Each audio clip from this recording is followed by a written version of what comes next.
Hi, Andy Barker here for Rehab Room. What I want to talk about today, and this is just a short sort of blog post, is just basically my own opinion and about why it's so sort of good working in professional sport. I picked a bad day for it. It's pretty misty. I'm out on the training pitch here at the Kirkstall training ground for the Leeds Rhinos. I'm actually right at the top of the training pitch, so hopefully the boys don't see me and take the mickey out of me. That's why I'm right up here and there's not much going on obviously behind me. But working in a professional environment is personally for me is fantastic. It's sort of the environment that I wanted to work in.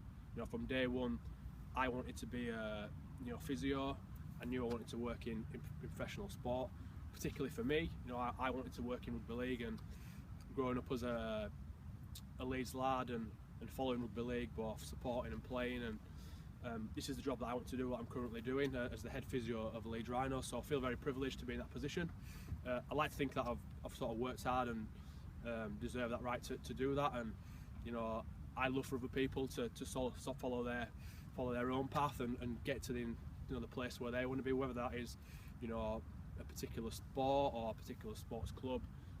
I can speak from personally how good it is to work in the environment that I wanted to do from day one, and it's been sort of everything I thought it would be, and more. And I've been very grateful to be involved with a fantastic group of staff and players, and during the time here been involved in some massive games and occasions, the cup finals and grand finals, and the success the club have had over the time of being here has been fantastic. And to be a very small cog in a very big wheel, and to be part of that is absolutely fantastic. And that's probably what we all want when we perceive and sort of want a job in professional sport. And for me, it's been absolutely fantastic to now, and hopefully those sort of good times and stuff will continue.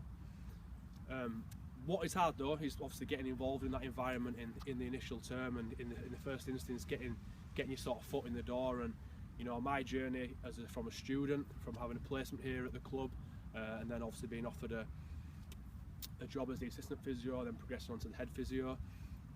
Without that initial probably opportunity as a student, as a placement, quite possibly I wouldn't be stood here now. So getting that approach right to secure that first opportunity is the biggest thing, and the biggest thing I probably see butchered week to week when people do apply for opportunities. And speaking to other staff at the club, the S&C guys, the sports science guys, and even the coaching guys, people that want to come down, see what goes on, want to shadow, they want placements, internships, probably possible paid employments.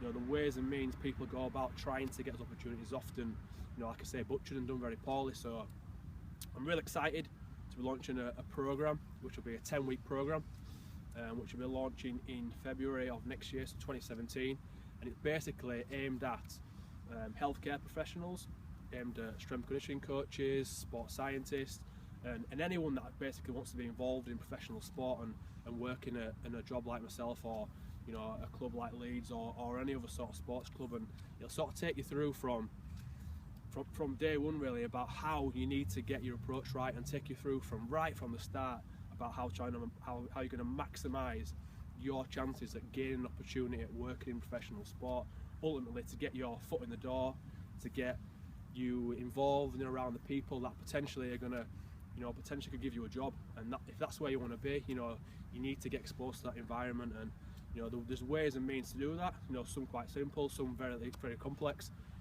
You want to maximise your chances of getting that opportunity.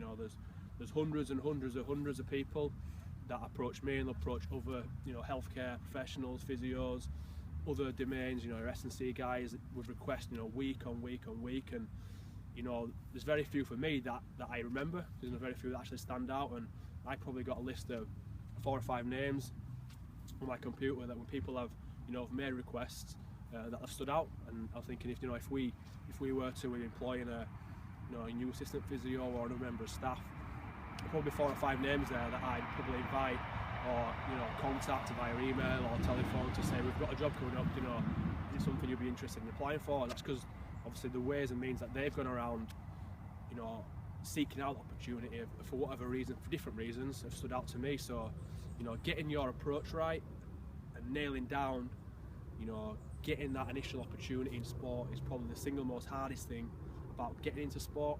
You know, once you're in that environment, you can showcase what you do and what you're about, and you know, people can see you, you know, interacting with other people, with players and other staff, and you sort of know what you're about. And obviously, from a healthcare professional, you can see what people are like clinically, and sort of where they're not necessarily where they need to be. You know, if you're a junior member of staff, you're not expecting to know everything on sort of day one, but maybe you're a canvas there that we can sort of work with and to get better and better. And you know, like I say, just to sort of summarise, the getting your foot in the door is the single most hardest thing you will do.